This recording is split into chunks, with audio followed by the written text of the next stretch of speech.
Olá, namastê, reverências. Hoje estamos realmente começando a Bhagavad Gita. A Bhagavad Gita, ela é um livro sagrado, um livro transcendental, é a ciência suprema, é a canção do Supremo, falada pelo Supremo Bhagavan Krishna, a pessoa suprema Krishna, o todo atrativo, o todo atraente. Verso 11 é onde se dá o início da Bhagavad Gita. Mas antes de começar a leitura e as devidas reverências, eu gostaria de fazer uma pequena introdução. Nos perguntarmos a nós o porquê de estarmos ouvindo a Bhagavad Gita.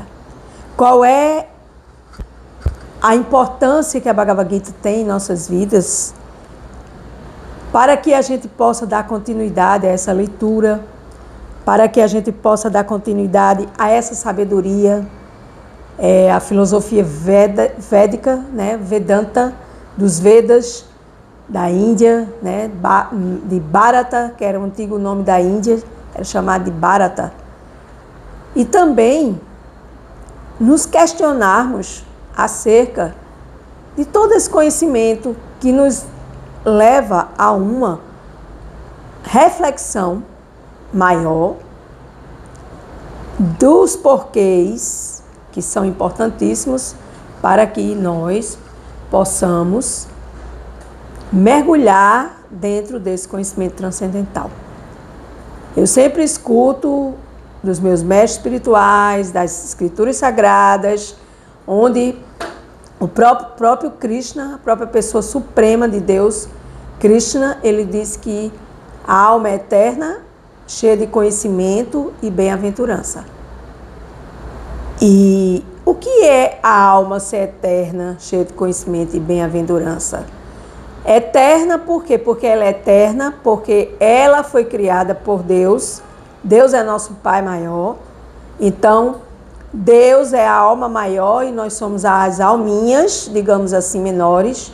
E nós somos eternos. Jamais uma alma vai ser extinta, jamais uma alma vai ser queimada, jamais uma alma vai ser morta, jamais uma alma vai ser negligenciada através de fatores materiais para acabar com sua essência. Não. Krishna diz aqui na própria Bhagavad Gita, mais na frente, que a alma ela não pode ser queimada, não pode ser molhada, que a alma é eterna e ela também tem conhecimento. E que conhecimento é esse que nós temos? Porque nós somos partes integrantes de Deus. Nós somos. Qual é a nossa posição constitucional? Qual é a nossa posição constitucional? Eu sou tal pessoa, tenho tantos anos, eu faço isso, eu me formei naquilo. Não, isso não é a sua posição constitucional. A sua posição constitucional,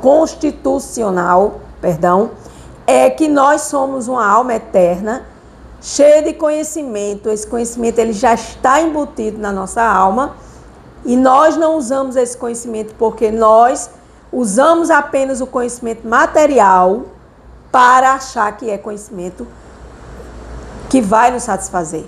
Então, a alma é eterna, cheia de conhecimento e bem-aventurança. Então, é bem-aventurada. A alma ela é bem-aventurada, ela é cheia de bem-aventuranças. E essa palavra bem-aventurança pode ser explicada de diversas formas. Então, Sati, eterna, Chit, conhecimento, e Ananda, bem-aventurança. Só que nós não temos esses conhecimentos infinitos. Essa posição da alma ela é finita, no sentido que só Deus, ele é Sat Chit Ananda Vrigaha. Ou seja, Deus, ele é eterno, cheio de conhecimento e bem-aventuranças ilimitados. Então, nós somos limitados em nesses 3 pontos. Nós somos limitados dentro desta eternidade, comparada com a eternidade de Deus, porque Deus não foi criado, Deus simplesmente é. Eu sou aquele que sou.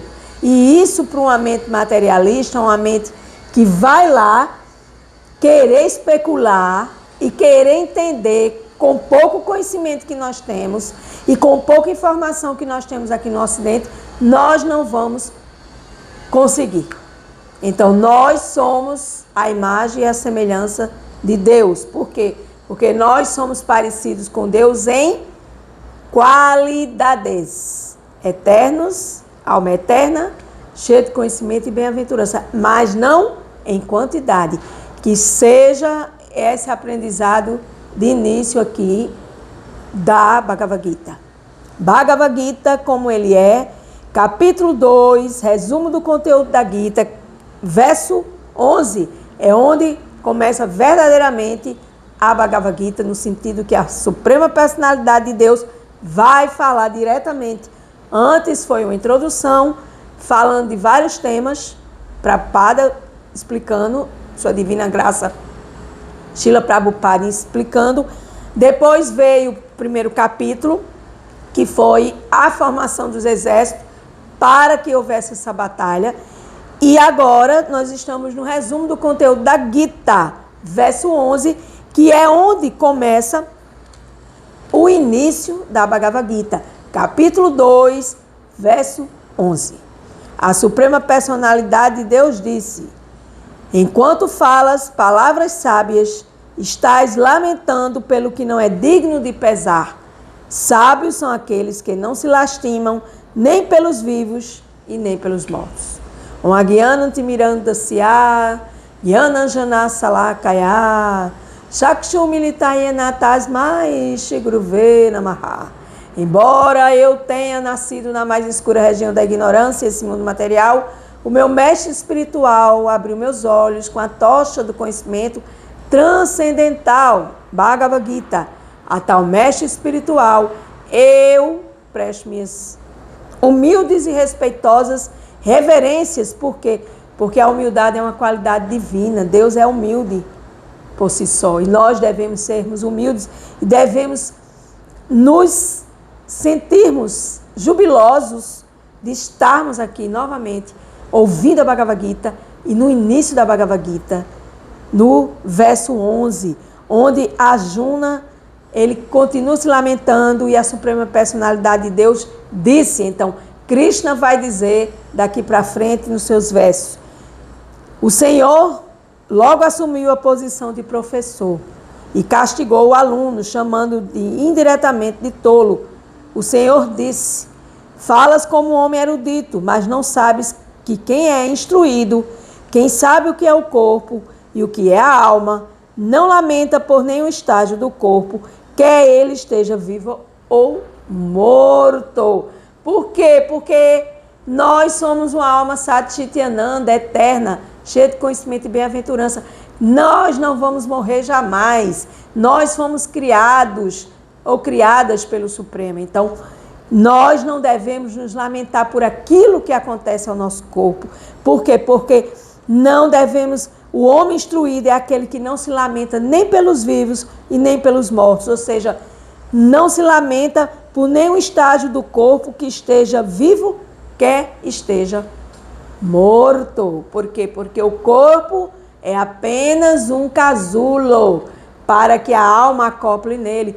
Quando você acopla esse entendimento, você instala esse entendimento no seu HD da sua inteligência, você vai olhar o seu corpo com outro direcionamento.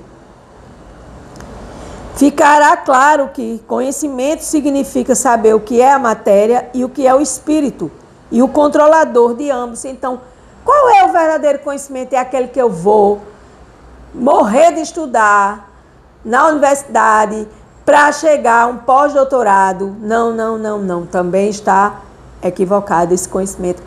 O verdadeiro conhecimento é quando a gente sabe o que é espírito e sabe o que é matéria, e a gente sabe a distinção, a diferença entre os dois. E quem é o controlador de ambos? Quem é o controlador de ambos? A Suprema Personalidade de Deus. A Juna argumentou que se deve dar mais importância aos princípios religiosos do que à política ou à sociologia, mas ele não sabia que o conhecimento sobre a matéria, a alma, o Supremo é ainda mais importante do que praxes religiosas. Por quê? Porque praxes religiosas são rituais. A verdadeira religião é saber quem eu sou, saber por que eu estou aqui, qual é a minha relação com Deus, quem é Deus, o que acontece comigo quando eu saio desse corpo. Isso é a verdadeira religião. O resto são rituais, que, claro, são muito importantes para nós, porque aliviam a nossa estadia espiritual, o nosso estado espiritual.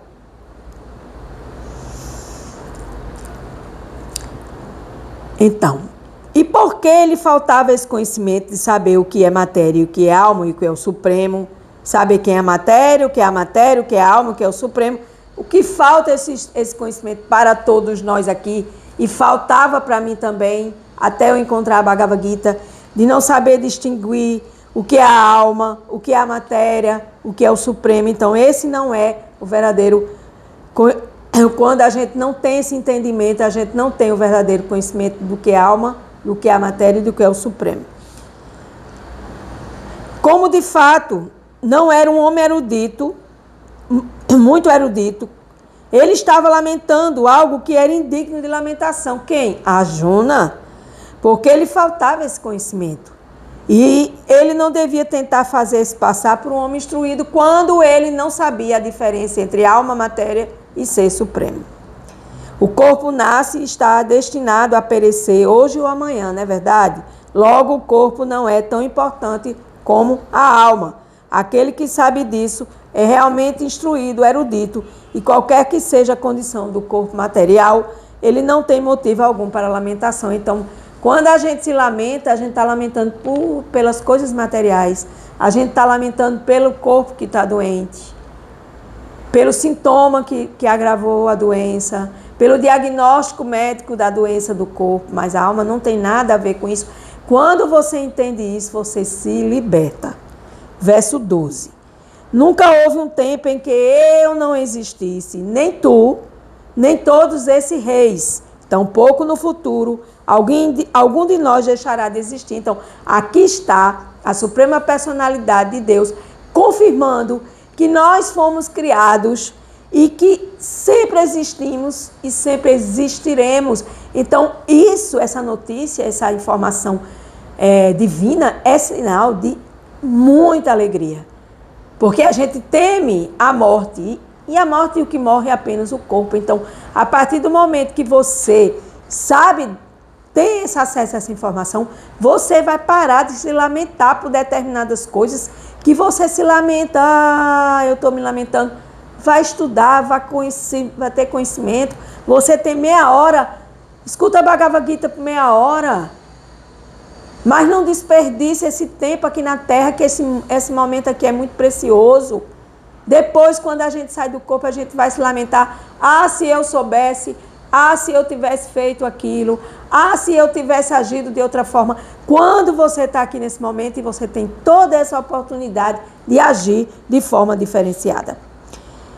Nunca houve um tempo em que eu, alma, não existisse. Alma suprema não existisse, Deus, nem tu, alma menor, nem todos esses reis que também são almas em corpos de reis, tampouco no futuro algum de nós deixará de existir. Eureka! Achamos a resposta para as nossas infelicidades terrenas, que nós não vamos morrer jamais, e sim quem morre é o nosso corpo. Afirma-se que a Suprema Personalidade de Deus é o mantenedor de inumeráveis entidades vivas em relação às suas diferentes situações, devido ao trabalho individual e à reação ao trabalho. Através de suas poções plenárias, essa Suprema Personalidade de Deus também vive no coração de toda entidade viva. Somente pessoas santas que, interna e externamente, podem ver o mesmo Senhor Supremo, consegue de fato alcançar a paz eterna e perfeita. Por quê? Por que a gente não tem paz? Que a gente não vê Deus em tudo. A gente só vê Deus raramente impessoal, de forma muito subjetiva, de forma muito periférica. A gente não entende quem é Deus, o que é Deus, como é a minha relação com Deus. Mas aqui, esse processo de diferenciar essas diferentes situações, elas trazem essa boa nova, que nós somos porções plenárias de Deus, ou seja, porções pequeninas de Deus, e que essa suprema personalidade de Deus, ela está instalada em nosso coração, e Ele é o supremo controlador, observador, Ele é o permissor e o desfrutador de todas as nossas atividades. Portanto, não sou eu que faço absolutamente nada, não sou eu que estou fazendo esta gravação deste vídeo sobre a Bhagavad Gita, sobre o início da Bhagavad Gita. Não, quem está fazendo é o Supremo em meu coração. Ele está desfrutando desse pequenino serviço que eu estou ofertando, e Ele é realmente o dono desse trabalho. Eu sou apenas um instrumento de Deus para expandir e melhorar meu mundo e o mundo de quem quiser melhorar-se e evoluir-se. Melhorar-se e entrar em evolução. E assim, quando a gente vê Deus em todos esses corações, a gente vai ter essa paz eterna e perfeita. Por quê? Por que que a gente vai ter essa paz eterna e perfeita, né? Porque Krishna, ele é o supremo controlador de tudo. Deus é o supremo controlador de tudo. E Ele é a autoridade suprema. Por quê? Porque Ele está mantendo tudo. Ele é o mantenedor, Ele é o criador, Ele é o mantenedor, e Ele é o que aniquila aquilo que precisa ser aniquilado dentro dos seus departamentos divinos. E toda essa concepção, né, é para que nós possamos aceitar a suprema personalidade de Deus, como ele diz aqui. Ele fala aqui o seguinte: Krishna é, quando se aceita Krishna como um homem comum, o Gita perde toda a importância. Então, muitas vezes tem muita gente por aí falando sobre a Bhagavad Gita, compartilhando a Bhagavad Gita, mas não sabe que Krishna é a suprema personalidade de Deus e nem fala sobre esse assunto. Então, isso é um conhecimento incompleto. Por quê? Porque o Bhagavad Gita, ele é um livro sagrado e não é um livro mundano. Ele é a ciência de Deus. Então, devemos dar importância à suprema personalidade de Deus para que Deus possa abrir as portas do nosso conhecimento, do nosso autoconhecimento.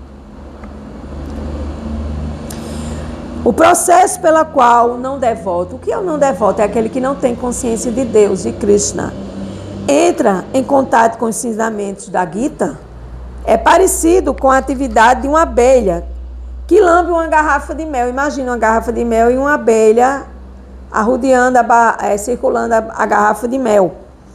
Quem não abre a garrafa não pode sentir o sabor do mel.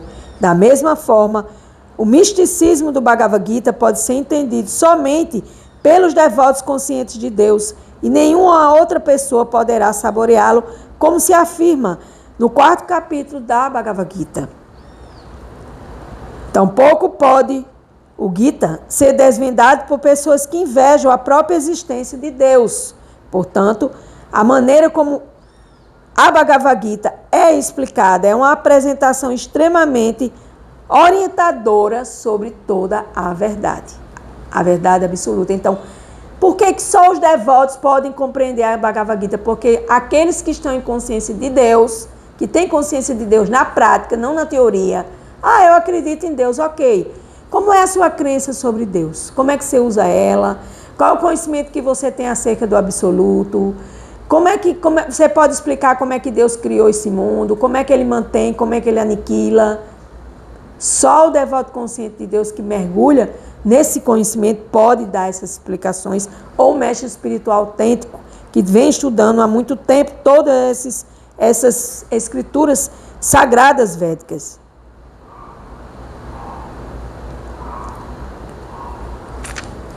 E para terminar, ele diz aqui: o Senhor transmitiu seus ensinamentos. E aí, nesse processo de ouvir, a alma individual se une ao Senhor em eternidade. Porque isso tudo é confirmado pelos Vedas, o conhecimento védico, como foi mencionado nesse verso. Que verso? Qual foi o verso? Vou ler novamente. Nunca houve um tempo em que eu não existisse, nem tu, nem todos estes reis, tampouco no futuro. Qual futuro? O futuro nosso, o futuro daqui para frente. Algum de nós deixará de existir. Aí, talvez você possa dizer, uau, então eu posso fazer o que eu quiser, que eu nunca vou morrer, a minha alma vai ser eterna. Tenha cuidado com esse tipo de pensamento. Porque o mundo material, o planeta Terra, é um planeta intermediário do mundo intermediário material. Na casa de Deus há muitas moradas, muitas organizações planetárias, muitos multi-universos. Aqui é apenas um deles, onde tem o sistema solar, onde a Terra está inserida. E aqui é uma forma que Deus nos dá de evolução. Por quê? Porque você tem a capacidade de evoluir para outros processos, de outras moradas mais substantivas, elevadas, ou você pode descer a camadas inferiores e ocupar determinados tipos de corpos inferiores. Então, se você vai brincar de não fazer nada, vai brincar de não entender nada, vai brincar apenas de usufruir das coisas materiais do que Deus lhe dá momentaneamente e temporariamente, tenha cuidado. Por quê? Porque isso pode ser muito prejudicial a você nesse sentido de alma eterna. Porque a gente tem que recobrar a nossa memória de Deus e a gente tem que exercer essas três atividades, Sat, Chit e Ananda, eterna, cheia de conhecimento e bem-aventurança. Se você já traz esse conhecimento e você não usa esse conhecimento para o seu bem maior, para a sua evolução da sua alma e não do seu corpo, você vai estar jogando essa oportunidade na lata de um lixo material. E nesse processo, nós deixamos de agir em consciência de Deus e de usufruir dessa oportunidade maior, que é a evolução da nossa alma. Verso 13, ainda temos um tempinho aqui para terminar. Assim como neste corpo, a alma corporificada seguidamente passa da infância à juventude e à velhice, da mesma maneira a alma passa para um outro corpo após a morte. Uma pessoa sóbria não se confunde com tal mudança, ou seja, a Suprema Personalidade está dizendo, é assim que é os estágios do corpo. A alma sai de um corpo para outro corpo, né?